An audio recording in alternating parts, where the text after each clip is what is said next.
So you did a thing today. You did something pretty crazy. You jumped 7 feet in high Yeah. jump off 2 feet the first time you ever tried, ever. Yeah. Was not expecting that.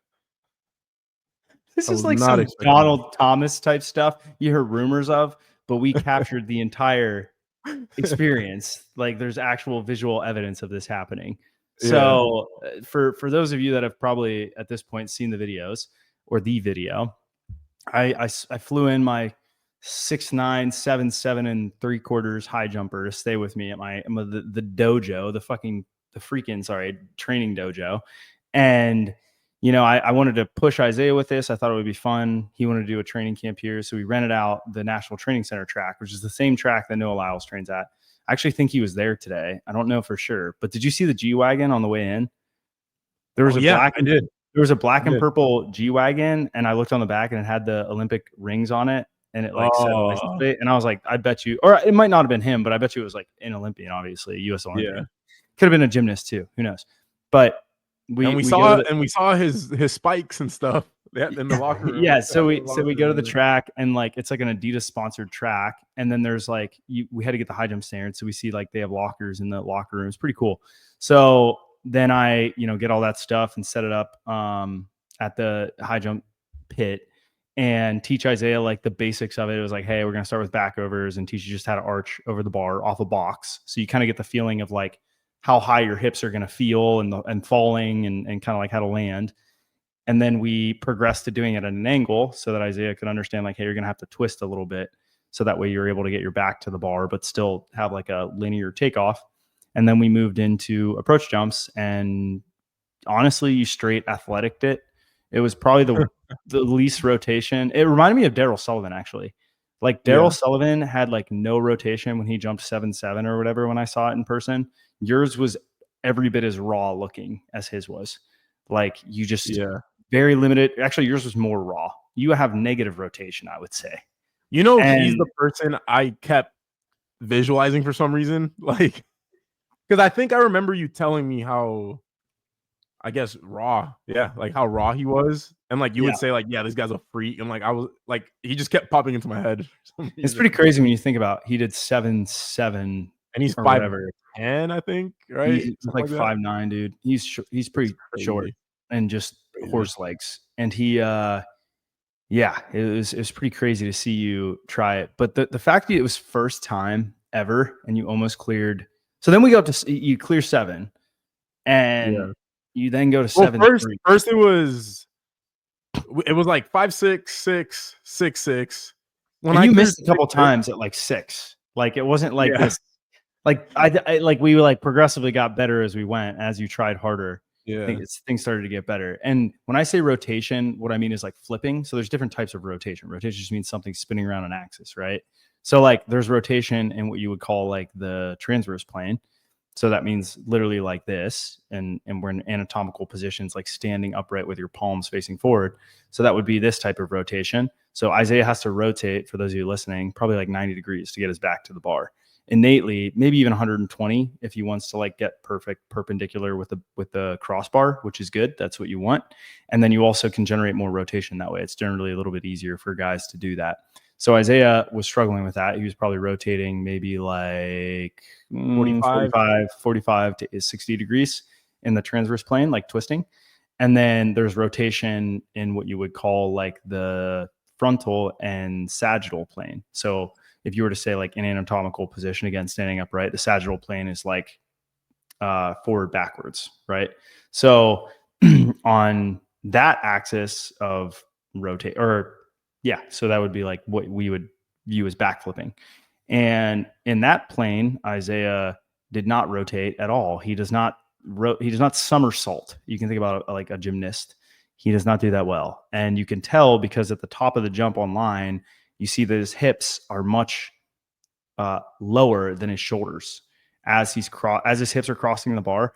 Good high jumpers, their shoulders are way lower than the bar when their hips are at the bar. So their shoulders come down and their hips are very high, and then they just extend their knees to clear it at the end. Bro, this is You making just so much straight, more sense.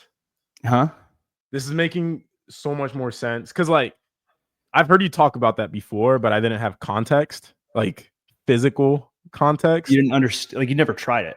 Yeah. But now, and even when you were explaining it in the track, I think just it's different when you're like adrenaline's pumping and you're listening. But now, knowing how my jumps look and hearing you explain it, it's like clicking. Like, I'm like, oh, because like What in you my mean? head, I'm just trying to thrust. I feel like I could do it. I feel like I could do it if I Yeah, focus on that you just specifically. have to flip a little bit more. Like even if you did some Yeah. back overs and even tried to like do a full flip and land on your feet, you would Yeah. understand like that's what over rotation feels like. And like too much rotation can be bad, and like too much somersault, you'll hit the bar on the way up with your shoulders. Some high Yeah. jumpers do that because they have too much rotation. But their hips will peak at like 8 feet, but it doesn't matter if your shoulders hit it on the way up. So that's sometimes like a problem. So for you, you know, your big conundrum was that, but Fabian and I were talking about it, and we think you can probably go 7.5 right now. Like, sorry, with that technique today, you probably could have jumped 7.3 easily, right? Like Yeah. if you had a couple more attempts, I think, and you weren't even having that great of a day, you said. Yeah. Just because of the TFL. So I think when you consider that, and then you consider that you had no rotation, I think with rotation and peak vertical, you're easily over 7.8. Like I think you Yeah. can jump 7.8, which is I think insane. so too. Like you would like what won a medal this year? What was the winning height? 233 or something like that? 235 maybe? Let me look it up. What was the winning height in the Olympic So high that's jump? 7.7 feet, which I don't know what that is, but It was 2.36. okay. Oh, So wait. it should Nah, have been 2.34 was the height. okay. So 2.34, that's 7.67, which is like 6 repeating, right? Essentially. So 0.67 times 12, that gives you 7.8. You could win a gold medal off 2 feet. If you can do it consistently. You have to do it Yeah. consistently, Bro, which is the thing crazy. is, like, there were so many factors against it today, and I hate doing this because it's technically What's the excuses. difference between a reason and an excuse, Isaiah? They're all excuses, but like, one, what's the great overlord of performance that we always talk about? Adrenaline. So adrenaline's one thing. The headwind was freaking insane. If you look at my approach, it's so slow, like it's just like slow, just fatigue looking, and then the TFL was hurting. Like, yeah, I feel like I have so much in terms of just raw vertical. There's so much more in the tank. Um, yeah, I have a new goal. You know how is it Lethal Shooter that says I understand it now? I understand it now. Yeah, That's literally you right now. Like I understand it now. I understand yeah. it now. Which is kind No, of I funny, legit. like tongue in cheek, but it's true. We were talking about this off camera, but I have had just now. I had the most fun I've had jumping in a long time. Like we talk about like all the time in the podcast about uh make the work the goal and just show up and all that stuff. And it has felt very like purposeless, I guess. Like I've been Forced. training just for the sake of training, right? Just for Yeah. the Right. honestly, just to like I don't know if role model, be an example to our athletes, essentially. Like that, if you would tell me why I keep training and going so hard is to be an example. But today was the first time in a long time where it's like, whoa, like I want to pursue this, even though it's not an event. Like if But I actually it is an event. It's if I had just a not under the constraints of it doesn't pass the constraints of jumping off one yeah, foot. yeah. But I think it If would be I had a crazy goal, to have a jump without your hands, like Fabian and I talked about on the way in, where you jump. Like then if you're jumping higher than all these Olympians, it's just like, well, who gives a fuck about 1 foot high jump? Like, have you seen this kid jumping let's go watch the 8.2? Like 2 foot high jump. hypothetically, Yeah, yeah, like because like, bro, hypothetically, I'm not saying I was in the shower and I was like, what would happen if like, you know, let's say THP blows up, and then we're just like, we're gonna start, 10K if you win this 2 foot high jump event, and then 20, like, 30. imagine, bro, hypothetically, imagine if you started hosting 2 foot high jump events for 100K, who would show up? How many Like, people show and up? then it would get views, and then if the numbers, like if people start clearing actual like competitive heights, like I don't know, I think it could be a thing. I hope we do well enough. All I I hope know, I have enough FU money I can just throw at 2 all foot high jump. all I know is I'm gonna keep working at this. Like It was, I dude, it wanna- was honestly like so satisfying standing next to the bar and just seeing you soar above my head. Like it was shocking. I don't know how else to explain it. It was shocking. It was very, very, very crazy How to was watch. it from your perspective? Like Okay, your okay. thoughts of like So the I session. love high jump. People don't understand that. I love high jump way more than dunking. And that might come as a surprise. I get way more satisfaction clearing a new high jump bar because you only get to do that once until a certain point. And I get way more satisfaction, like dopamine to my brain when I watch and study high jump and coach high jumpers. Like I could spend hours Like doing it. for reference, high jump is to John what dunking is to me in terms of like Yes. obsession. Like that's literally the first conversation me and John ever had on the phone was him explaining his track and field background. He was a fan of dunking in the sense that he would watch like the old TFB TFB videos. and stuff like that. I don't even Yeah. think you were super into dunking at them. Like you watch like Austin and stuff like that, right? Like you weren't So like in the community. I was not like really, if there were concentric circles and the third circle is like a general viewer, the second circle is like people, that are interested in it but don't really care that much, and the inner circle is like in the community. I was on the outer skirts of the inner circle. Like I was like not in the inner circle. I was never going to go to a dunk session. I was never going to be recognized by anyone. No one's going to take me seriously. Like I could jump decently high off one foot and punch one handers. It's still kind of like the same thing, but I thought it was cool. And I was like, I've always liked dunking a basketball. I thought it was super fun, but I really love high jump. And I loved dunking as an extension of high jump to me, like jumping high. I like jumping high. And I don't get me wrong. Like I love specifically flying off the ground and punching the living hell out of a one-hander. Like nothing beats that. It's awesome. It's like clearing a new height. And I think that high jump is just frustrating for me because I don't have the types of rotation that you need to jump really high, which makes me a far better dunker, especially as I've gotten older and I need less mobility to dunk well than I need to high jump well. I've become, relative to performance levels, a better dunker than I am a high jumper. Like there are people who don't jump nearly Like if as there was high like as a me. percentile thing, Yeah, like I'm you'd be in a lower higher. percentile, like in terms of percentiles in high jump than I would be in dunking. Like if Yeah. you went and you corrected for height, I'm a way better dunker. And I like my best dunks are way better than my best high jumps. It's not even close. Yeah. You know what I mean? So, but I've always loved high jump. I think it's fun. I love the technical aspect. I find it to be challenging. It's fascinating for me in a lot of different ways. And it's what made me a really great coach. But so today, I didn't know what you were going to do. I was like, he might jump 5'6", he might jump 6 foot. Yeah, I don't know. So when we were warming up, I was like, oh, this is not looking good. Like off a box, he's knocking off 5'6" with an 18-inch box assisting him. I'm like, this is not looking promising today. Like I'm not very confident this is going to go good. But at the same time, I knew like once we start to add effort, who knows what's going to happen. And it gave me a whole new respect for you today, watching you clear 7 feet. And I think because I view high jump as like the meta, watching you just bury 7 feet like that with shit technique, I was like, holy shit, he is way freakier than I thought. Like I've seen you lift and I've seen you do freaky stuff. I've seen you jump and like how many sessions have I seen? I've watched probably thousands at this point of sessions, maybe 1,000 sessions, right? I mean, I've been coaching you since 2017. Yeah, I've never expected you to do what you did today. Honestly, I was genuinely shocked after watching Mason miss 6'4" off 2 with damn near perfect technique. I thought there's no way he's going to be able to jump 7 feet. Mason's taller. He has high jump technique. Like that's looking like a stretch goal, right? And watching you jump off 1 and kind of like struggling to jump 6'3", I was like, I don't know. And then with a bar, and that was with a bungee. That wasn't even a bar. Yeah. So watching you like go with a bar, it like is making me shake thinking about it, the excitement. Watching you go with a bar, first time ever trying 2-foot high jump and then clear over 7 feet. I mean, that's the shit of like, that's the stuff of legend. That's the stuff you hear of like Bo Jackson, the first time he ever tried to throw a baseball went 110 miles an hour. Like, it's like that type of thing. The first time Donald Thomas tried to high jump, he jumped 7 foot, in basketball shoes at a high school meet when he was drunk, like that, like those type of rumored video, type of legendary stories.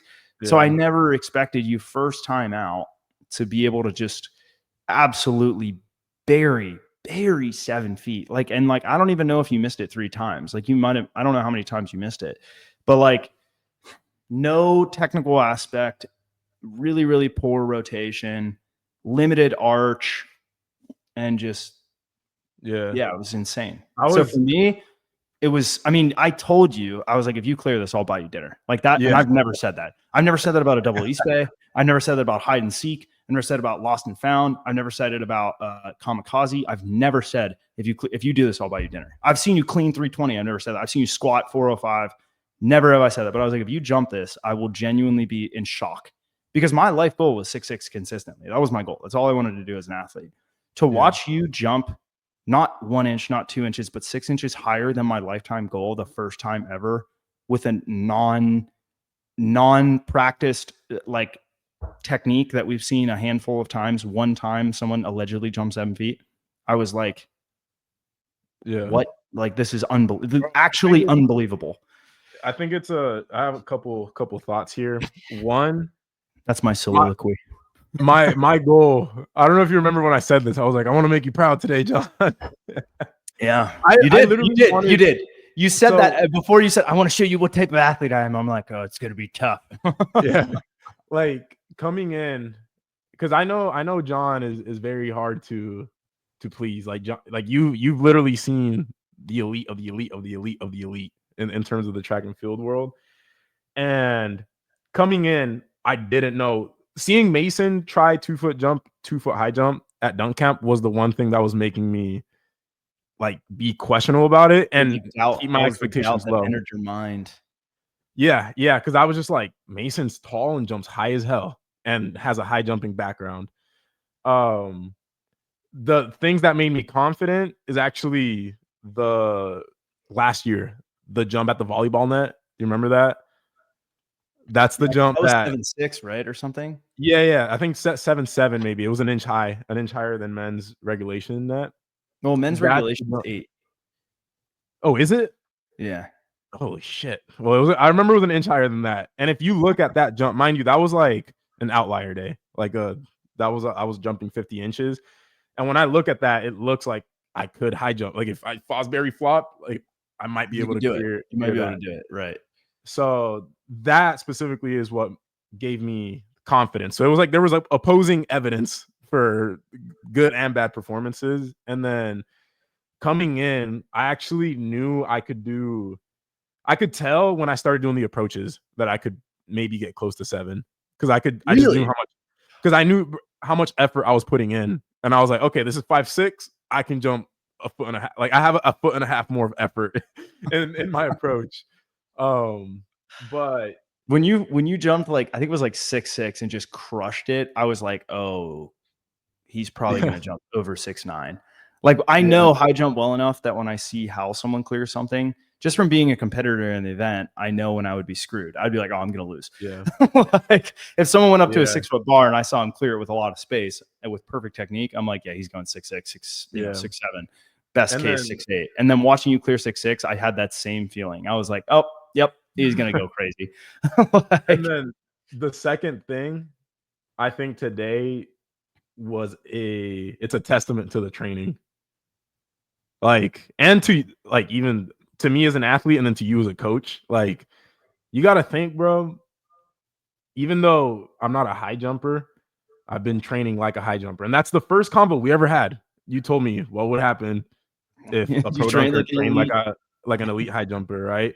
And we've been doing this now for 6 years straight, training like a high jumper, consistent, like but never high jumping. Yeah, never high jumping. So I think it's literally a testament to the training. I think you put any high jumper and you put them through the same workout, you know, like a top someone with slightly above average genetics, and you put them through the same freaking whatever you want to call it. Yeah, the crucible. Put them through the same crucible, and they could do something freaky. I also want to say today gave me perspective on elite high jumping as well. Like after doing it, and I was like, yeah, okay, what is your lens? Like, what do you think? Like Fabian jumps 7 inches higher than that. Isn't that weird? Yeah. So it makes me think. So I do think my potential is world class level. Like if you were to compare it to the one, like I think I could do 7, 8 plus. and I'm gonna make it a goal to get 7-8 plus. Actually, I want to specifically train to break the record, even though it might be a fucking stretch goal. But I used to think 50 inches was impossible, so I don't even like. That's not. I was trying to explain that to Fabian. He was like, "Oh, there's no way." I was like, "Listen, I've seen him do things I thought were impossible too." Yeah, like I too was once a doubter.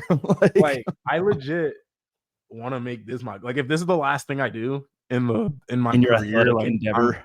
I've achieved everything I've wanted with my vertical jump goals, everything I wanted with dunking, and I've always liked high jump. Right, like I used to I didn't do it a lot as an event. You know the main reason why is because of knee pain. By the way, that's the reason I never took it far, because it was 1 foot jumping and 1 foot ruined my knees. Like if I had healthy knees and if I was a 1 foot jumper, I probably would have like done it. But Done it like in college or like tried?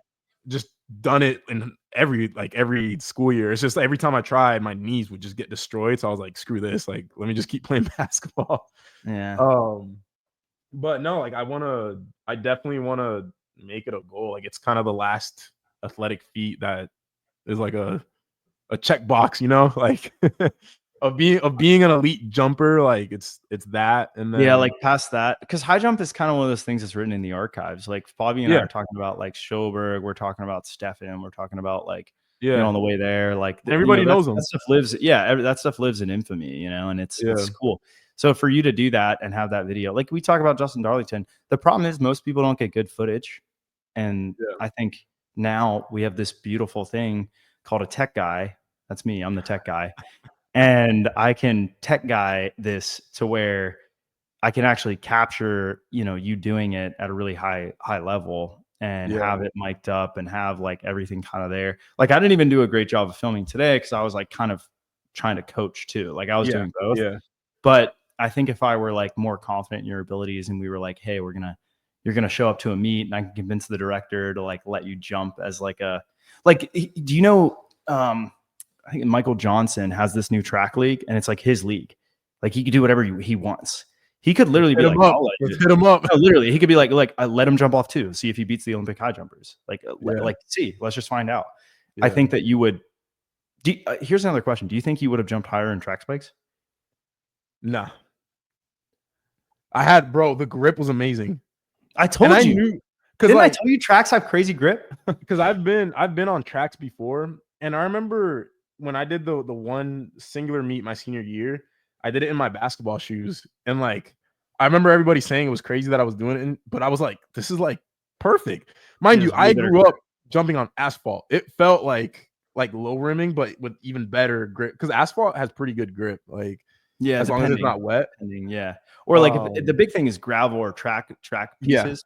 Like if that's there, then you need spikes. But like that only happens, like you looked at the other side of the track where there was like the ripped up marks right there. Like that's only there because of repetitive takeoffs from the same spot. You'd be taking off down the middle. So like you're never really going to get all those track. I am open. Like some people I'm still open to getting the J heel spikes, but it was like basketball shoes are my comfort zone, and I think that would be perfect. Like just add the J hooks, and then I'm in the basketball shoes. I would be curious to see you in a J heel if it would make a difference or not. That way you like certainly aren't slipping. I think I would think if you had a sprint spike on your block foot. So I was about to say, bro, like put one on the heel and then another one on the. They don't make them for the ball of the foot, so you'd have to get like I think a javelin shoe. Have you ever seen a javelin spike before? No. It's probably the most similar to like a basketball shoe. Is like a javelin. The thing is I've never had block foot grip issues. Like even in slippery surfaces, it's always the plant leg. Yeah, I don't know. I just wonder if you get more rotation, you could run faster. Oh, because it sticks and then my body. Like I wonder what would happen to the physics and the kinetics and kinematics if you run faster with a more aggressive block. If you would get more rotation, right? Yeah. Because like if you have a harder braking step, you're going to get more rotation. Yeah. I have two more thoughts. Actually three things. One, I think my TFL got cooked today because I didn't warm the warm-up jumps. Like there was no point of reference. Oh, the TFL or sorry, you mean when the Vertec was just blowing over every 2 seconds? Yes, bro. Because of the freaking wind. Like I think if I would have warmed up 2 max effort on the vert trainer and then went Right. and done jumps, like I would have been perfectly fine. Like I felt the best I felt in a long time. It was just I was at 100% within like 10 jumps or something like that, essentially. Yeah, I was trying to warm you up a little slower, but you just went. Yeah. And Fabian Yeah. was like, dude, he had the afterburners on for those home hurdles. And then like, dude, his first couple scissors, I was like, what? Yeah. This is It's freaky, crazy. bro. So, Freaky. and those, for those of you that don't know, like a headwind is really hard because it was kind of like a diagonal crosswind. And Fabian and I were talking about it, but like when you feel that headwind hitting you so hard because you're running straight and it's kind of like a crosswind, it sucks, a percentage of that wind is coming straight towards you. But then as you get into your attack angle to like where you're going to actually take off and the wind actually becomes even stronger because now you're going right into a headwind. And we're talking like, it was probably 6 mile an hour headwind or something crazy. And it was just like, I was like, you look like a sail. You're like a ship, and then you turn and your sail's directly into the headwind. You just decelerate right away. So hopefully that's not too bad next time, but it was crazy today. It was so aggressive. It was insane. But So so one thing I noticed, aside from the TFL, which could have been avoided, and I've had this lesson before on the basketball court, but it's hard to apply high jumping. But something I noticed, taking the landing out, bro.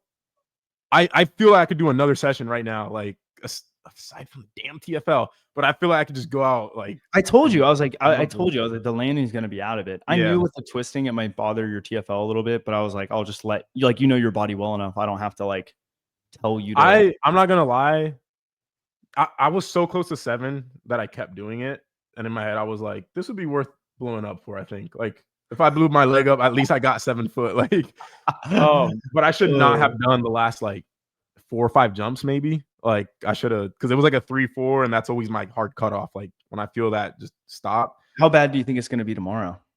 I actually don't think it's going to be too bad because there's no landing. 4 or 5 jumps. It was like, so the intensity was super high, but I didn't keep going, right? What are your last 2 points? My last point is what's beautiful about high jump as well is I can practice right left.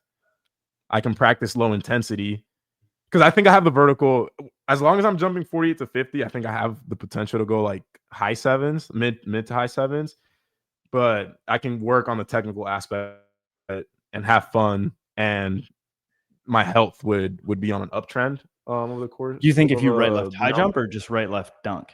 Right left, if I do low effort, right? Like we can have sessions where I do low effort and just practice the technique. Yeah. The thing is, the twisting is different, so like that's the only downside. As you add effort.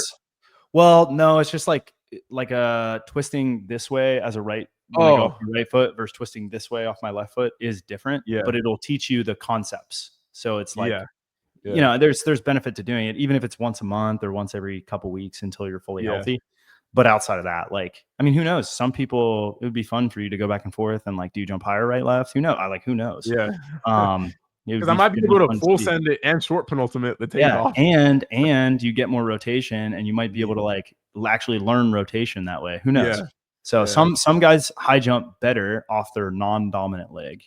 Yeah, not everyone, but some athletes are like that. It's just it's super variable. But I feel like it's a good place to cut it off.